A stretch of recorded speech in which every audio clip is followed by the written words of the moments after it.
I'm delighted to welcome President Bush and the First Lady back to London, and his visit today is an opportunity to celebrate the historic partnership of shared purpose that unites the United Kingdom and the United States of America. We both share a great love of history and about how we have forged the ideas of democracy and liberty over centuries. And the special partnership that President Bush and I both agree today is a partnership not just of governments but of peoples, is driven forward not simply by mutual interests, but by our shared values. Both countries founded upon liberty, our histories forged through democracy, our shared values expressed by a commitment to opportunity for all, putting into practice what Churchill called the joint inheritance of the English-speaking world. So let me thank President Bush for being a true friend of Britain and for the importance he attaches to enhancing our transatlantic partnership from the work we do in Afghanistan and Iraq to every part of the world.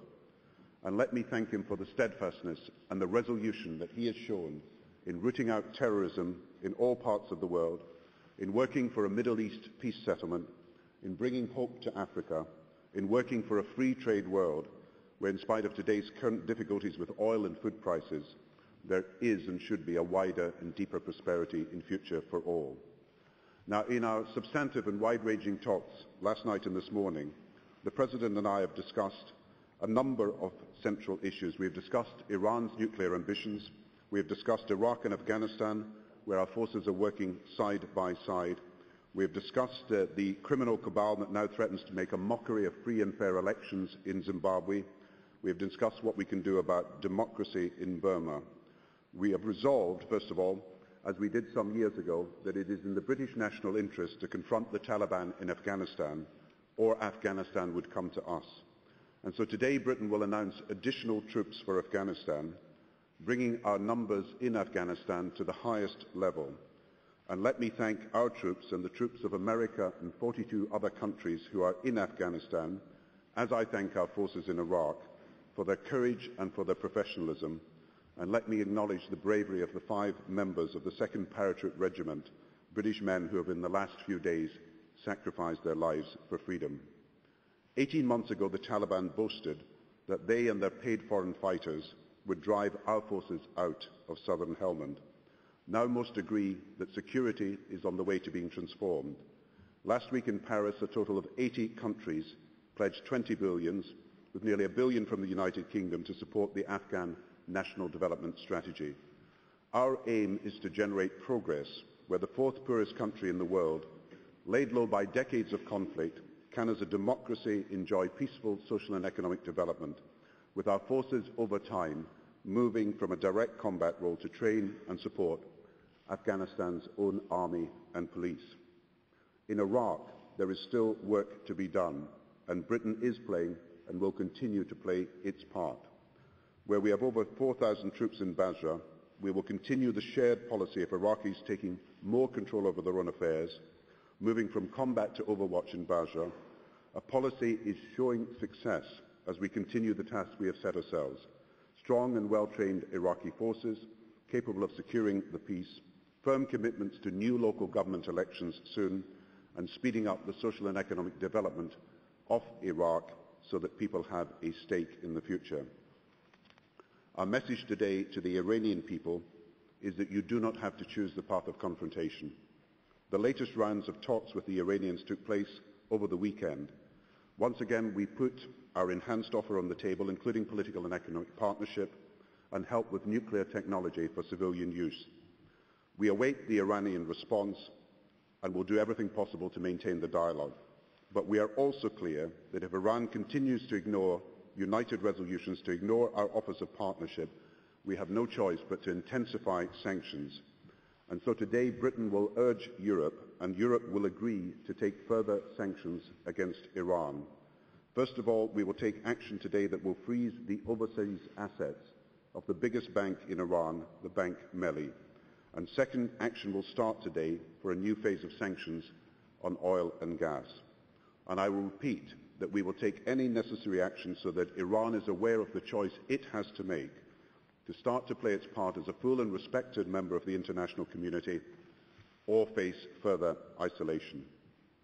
We discussed the deteriorating situation in Zimbabwe In recent weeks, under Robert Mugabe's increasingly desperate and criminal regime, Zimbabwe has seen 53 killings, 2,000 beatings, the displacement of 30,000 people, the arrest and detention of opposition leaders, including Morgan Tsvangirai, and this is wholly unacceptable. Mugabe must not be allowed to steal the election that is now less than 2 weeks away, and that is why we call for Zimbabwe to accept a United Nations human rights envoy to visit Zimbabwe now, and to accept the international monitors from all parts of the world who are available to ensure that this is a free and fair election. We agreed that at the G8 in Japan, the United Kingdom and the USA would propose a plan to recruit and train health workers for the poorest countries. To save the lives of mothers who needlessly die in childbirth, we are developing proposals to tackle the diseases that bring needless death and suffering, including malaria, AIDS, and neglected tropical diseases. And we agreed also to work together to ensure G8 commitment to scale up funding on education and get the remaining 72 million children who do not go to school today into school. The world oil price has trebled in recent months. In the light of this, I welcome Saudi Arabia's initiative to host a producer-consumer summit in Jeddah on the 22nd of June, and we will all work together to ensure an enhanced dialogue between oil producers and consumers. And the President and I also agreed that over the next few weeks we need to press hard to achieve a world trade deal. Both of us are ensured that this could unlock new opportunities for the world economy. It would also help reduce high global food prices. Finally, we go from here to Northern Ireland. The United States has played an essential role in securing peace in Northern Ireland and helping the people of Northern Ireland move away from conflict to potentially a new prosperity. And I want to thank President Bush for his personal efforts to speed up the Northern Ireland peace process and to make sure that there is investment in Northern Ireland, not just from the rest of the United Kingdom, but from America. And I thank him for his work to ensure that the recent investment conference in Northern Ireland was a huge success, and there will be further announcements of jobs in Northern Ireland today. America has played a huge role in this peace process, and President Bush is to be thanked by all the people of the United Kingdom for what he has done. So, Mr. President, I thank you again for your friendship, for your leadership, for your commitment to us continuing to work together to solve the challenges facing the world.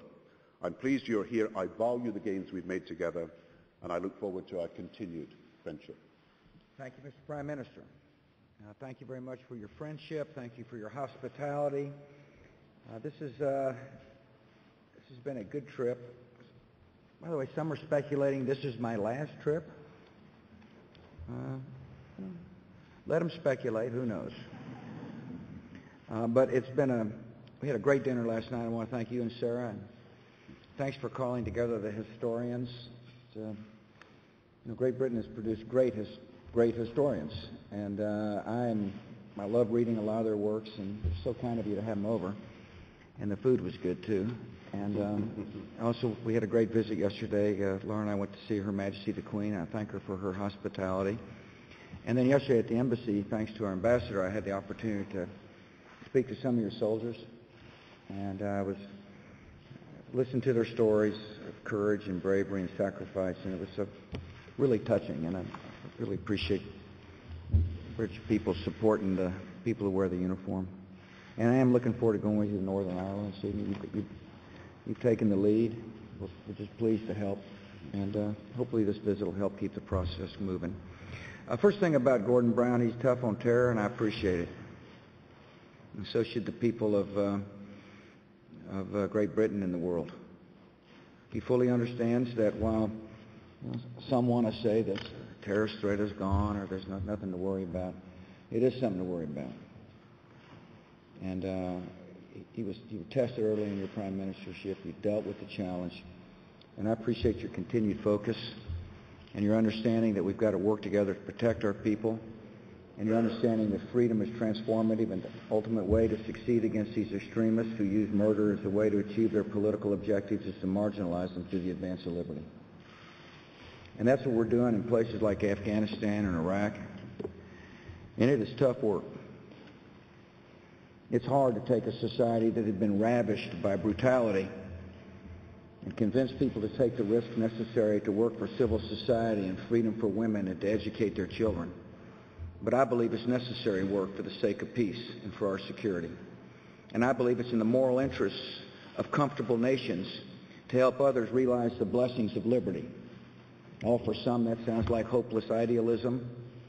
For those of us involved with making public policy necessary to protect our people, it is the only realistic way to guarantee the peace for our people.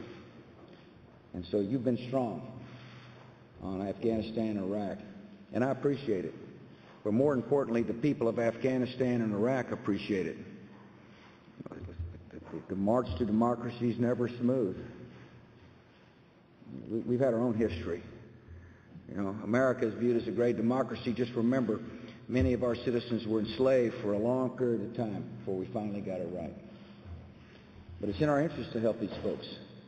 It's in our interest little girls go to school in Afghanistan. It's in our interest that there be free elections in Iraq. And it's in our interest that we help these governments survive. And it's taken sacrifice from our people. I understand that. The fundamental question in history is going to look back on it as we understand, the duty that we've been called to do, to protect ourselves and help others. And this Prime Minister's understood the duty. Now, I know there's a lot of discussion here in the British press about, is he going to be enough troops or not enough troops and all that business. Is he trying to distance this, that, and the other? It's, kind of typical. But I just want to remind you that he's left more troops in Iraq than initially anticipated. And like me, we'll be making our decisions based upon the conditions on the ground, the recommendation of our commanders, without an artificial timetable set by politics. I thank you for your troop announcement today in Afghanistan as well. Then you issued a strong statement on Iran. It was a clear statement, and it was a strong statement, and it was a necessary statement, because the free world has an obligation to work together in concert to prevent the Iranians from having to know how to develop a nuclear weapon. And now's the time to work together to get it done, and I appreciate your statement. Hopefully the Iranian leadership will take a different position than the one they've taken in the past, which is basically, who cares what the free world says? We're going to, we'll go our own way. And now they've faced serious isolation, and the people who are suffering are the Iranian people. We have no qualms with the Iranian people. As a matter of fact, we want the Iranian people to thrive. It's in our interest that there be a hopeful society. It's their government who's denied them their rightful place in the world. And so I want to thank you very much for working hard to help keep this coalition together, to provide pressure necessary so we can solve the problem diplomatically. That's my first choice. Iranians must understand all options are on the table, however. Thank you for your strong words on Zimbabwe. And you obviously are emotional on the subject, and I don't blame you, because the people of Zimbabwe have suffered under Mugabe leadership, and we will work with you to ensure these good folks have free and fair elections to the best extent possible, which obviously Mr. Mugabe does not want to have. We talked about Darfur. We talked about Burma. I strongly support your health care worker initiative.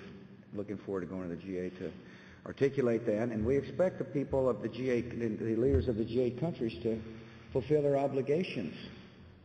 Last year we met, and we discussed a lot of issues, including HIV/AIDS and malaria on the continent of Africa, and they all came forth and said, we'll match the United States. Except most nations haven't matched the United States to date, except for Great Britain. They haven't done their part in matching the United States. And so my message at the G8 is looking forward to working with you. Thanks for coming to the meeting. Just remember, there are people needlessly dying on the continent of Africa today, and we expect you to be more than pledge makers. We expect you to be check writers for humanitarian reasons. We did talk about energy and Doha.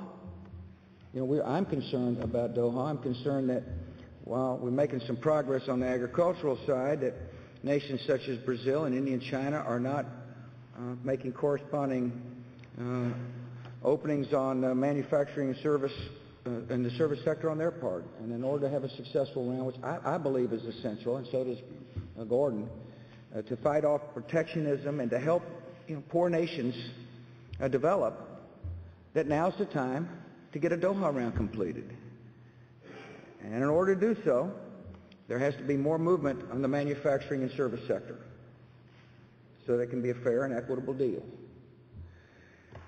Finally, we talked about global climate change, and I briefed Gordon on our strategy for the major economies meeting to hopefully reach an international goal for 2050 that will have intermediate strategies that are binding on each nation within the UN framework. And the reason why I believe this is the right approach to take, that unless China and India are a part of a binding international agreement, and the United States, then we will not have effective policy in dealing with climate change. It might make us all feel good, but the results won't be satisfactory. And so hopefully, in Seoul, South Korea coming up, there will be a major economy meeting agreement on a long-term goal with binding commitments. Mr. Prime Minister, all in all, it's been a great meeting. Thank you for the conversation, and thank you for your friendship. Thank you. Question. Nick Robinson, BBC News.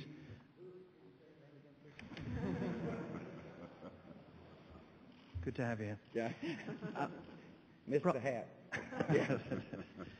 Prime Minister, isn't it time to withdraw British troops from Iraq in order to send them where the military really need them, to Afghanistan, or are you too worried about his reaction if you do? And Mr. President, are you prepared? We miss you, Nick. We miss you, buddy. Are you prepared to see British troops withdrawn from Iraq while you're still in office, or are you concerned about the symbolic significance of that? Can I just say that in Iraq there is a job to be done, and we will continue to do the job, and there's going to be no artificial timetable. And the reason is that we are making progress in the Iraqis themselves being trained up to run their own armed forces, and of course to be the police men and women in their areas. And we're making progress also because we hope local government elections will happen later this year. We hope to return the airport that we're responsible for in Basra to civilian use as well. And most of all, in the next stage, we want to see the economic and social development of Basra and the southern part of Iraq proceed so that people have a stake in the future. So yes, we are moving from what we call combat to overwatch, and that's been announced many months ago. Yes, as a result of what happened in Basra a few months ago, we have kept higher the level of troops that are necessary. But yes, also we have a job that's still to be done, and that job is to train up the forces, that job is to speed up economic and social development, and that job is to have local government elections so that Iraqis can take control of their own democracy, and I'm determined that we continue to do that job. And that will happen not at the cost of lesser troops for Afghanistan, but with more troops going to Afghanistan. The Defence Secretary will announce later this afternoon that we will send more troops to Afghanistan. The reason is that we want to help the Afghans train up their own army and their own police forces. And the reason is we want to have better equipment in Afghanistan in future. And therefore there's going to be a reconfiguration of our troops. There will be some coming out and some more going in, and an overall increase in the numbers so that we will have the highest level of troops in Afghanistan. You cannot trade numbers between the two countries. There is a job to do in Iraq, and I've described it, and there is a job to do in Afghanistan, and we will continue to do it. And the fact that 43 countries are helping us in Afghanistan and 80 countries are supporting the economic and social development of Afghanistan shows how in this country, which is one of the poorest in the world, we're trying to make progress more quickly. So the announcement will come later today from the Defence Secretary. We're withdrawing troops. We anticipate the 30,000 surge troops will be coming home by July, more or less 30,000. And so the plan is bring them home based upon success. That's what we expect the British Prime Minister to do. That's what I'm doing. That as the Iraqis are trained up, as they're taking more responsibility, as the security situation's declined, as the economy's improved, as political reconciliation has taken place, we can bring more troops home. That's the whole purpose of the strategy. And so give the Iraqis more responsibility. Let them be in more charge of their own security and their own government. And that's what's happening. And so, yeah, I mean, look, the key thing for me is that I have is that Gordon shares with me his plans. He listens, he talks to his commanders, then he picks up the phone and says, here's what we're thinking. So there's no surprises. And as I said yesterday on TV here, I have no problem with how Gordon Brown is dealing with Iraq. He's been a good partner. And but yeah, as I told you, we're bringing ours home too.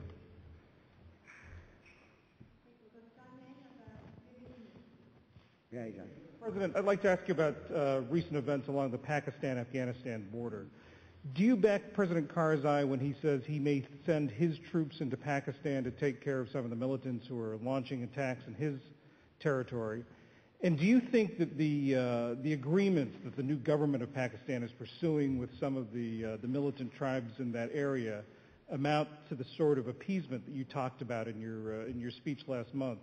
And Mr. Prime Minister, I'd like to ask you about the upcoming meeting in Saudi Arabia. What do you expect to come out of that meeting? And do you think it would be helpful if your friend there standing there, Mr. Bush, were to see you in Jeddah at that meeting?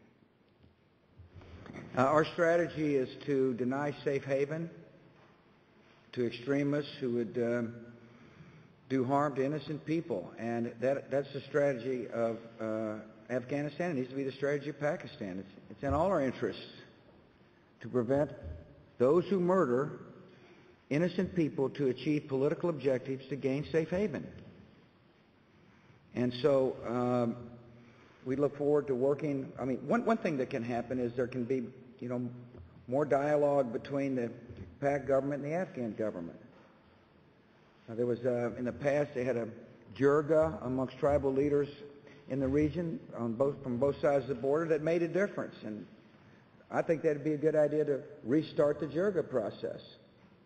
I know there needs to be dialogue between the intel services between the respective countries. And I know there needs to be better cooperation, and there needs to be trilateral cooperation on the border. Trilateral being PAC, Afghan, and coalition border patrols to prevent people from coming back and forth across the border. And there's a lot of common ground. I repeat, it is in no one's interest that extremists have a safe haven from which to operate. And and obviously it's a testy situation there. And if I'm the president of a country and people are coming from one country to another, allegedly coming from one country to another to kill innocent civilians on my side, I'd be concerned about it. But we can help. We can help calm the situation down and develop a strategy that'll prevent these extremists from developing safe haven and having freedom of movement. Can I say I'm traveling to Jeddah next Sunday at the invitation of the King of Saudi Arabia, and I want a long-term dialogue, and this is part of a process, not an event, between oil producers and oil consumers. I think there is a view developing that the price of oil is increasingly dependent not just on today's demand and supply factors, but on what people perceive as demand outstripping supply next year, in the medium term and in the long term. And I want to tell the King of Saudi Arabia and others who are there that the world will build more nuclear power, and I have suggested that on present trends it would be about 1,000 nuclear power stations over the next 30 years. The world will increase its use of renewables, the world will increase its use of coal, it will lessen its dependence on oil, and that the world is determined to make a more efficient use of oil. And I think this dialogue between producers and consumers is absolutely essential. President Bush has just been in Saudi Arabia. I have not been there recently. I want to go and talk to the King and talk to others there about what I believe should be a process whereby we understand what are the pressures on demand in future years, as well as we understand the pressures on supply. And I believe that long-term debate about the future can have an effect on today's markets. Now, that's what the debate is about, and that is part of a process that I hope will continue, if necessary, with a meeting in London later, and with further meetings, so that there is a genuine dialogue between producers and consumers about what is the most worrying situation in the world at the moment, and that is the trebling of the price of oil. Tom Bradbury, ITN. Tom Bradbury from ITV. Mr. President, in his last major speech, Tony Blair said on Iraq, "Hand on heart, I did what I thought was right, but if I got it wrong, I'm sorry." Is it possible you got it wrong? Would you share at this point those slightly more reflective sentiments, and in particular, should you in retrospect perhaps have concentrated a little more on Afghanistan? And could I ask the Prime Minister, is the Lisbon Treaty dead in the water now? And if so, what happens next for Europe? History will judge the tactics. History will judge whether or not, more troops were needed early, or troops could have been positioned here better or not. Removing Saddam Hussein was not wrong. It's the right thing to do. Right thing to do for our security, right thing to do for peace, and the right thing to do for 25 million Iraqis. And now the fundamental question is, will we have the willpower and the patience to help the Iraqis develop a democracy in the heart of the Middle East? So democracy is not going to look like America, it's not going to look like Great Britain, but it's a democracy that will have government responsive to the people. People say, was that worth it? Is it necessary? Absolutely it's necessary if you believe we're in an ideological war, being the theaters of which right now, most notable theaters are Afghanistan and Iraq. The strategic implications of a free Iraq are significant for our future. For example, a free Iraq will make it easier to deal with the Iranian issue. A free Iraq will send a clear signal to reformers and dissidents,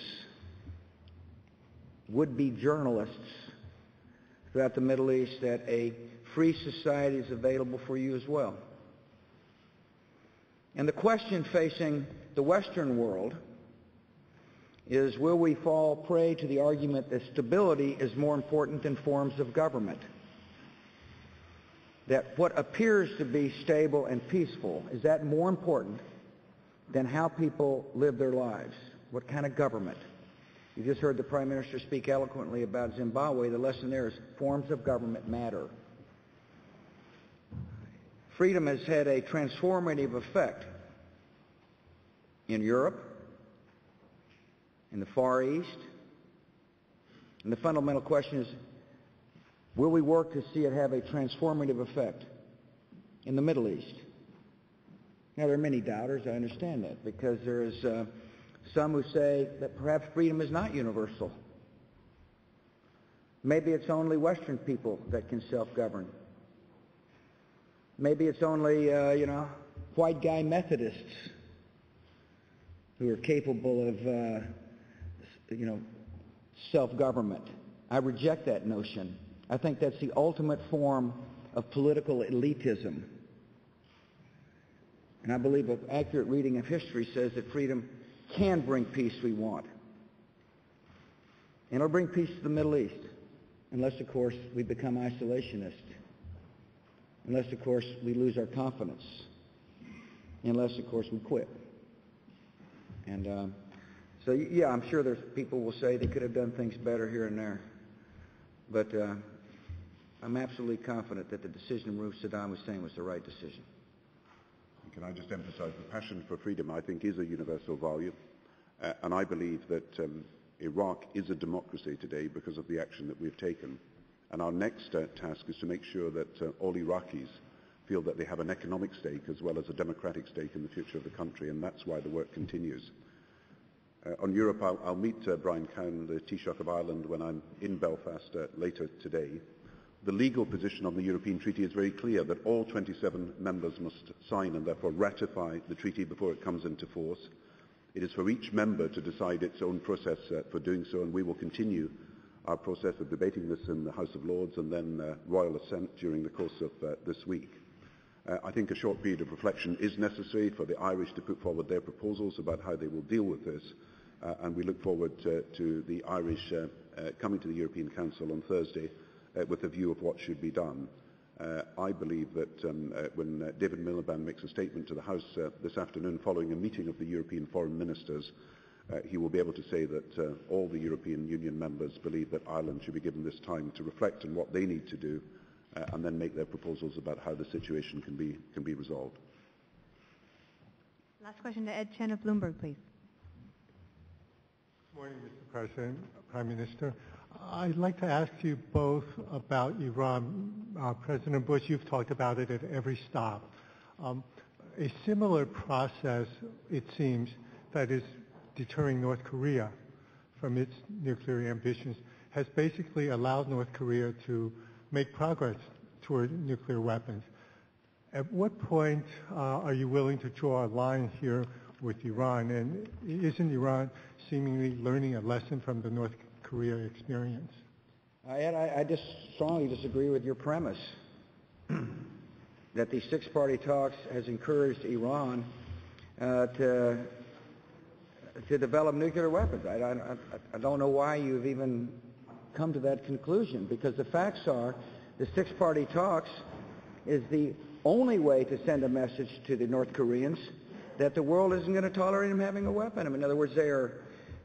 We'll see what they disclose, but we hopefully are in the process of disabling and dismantling their plutonium manufacturing. We're hopefully in the process of getting them to disclose what they have manufactured and eventually turning it over. We're hopefully in the process of disclosing their proliferation activities, and it's a six-party process. I mean, the only way, in my judgment, to diplomatically solve these kinds of problems with nations like Iran and North Korea, non-transparent nations, is through a multilateral process where there's more than one nation sending the same message to the leaders of these respective countries. So I disagree with your premise.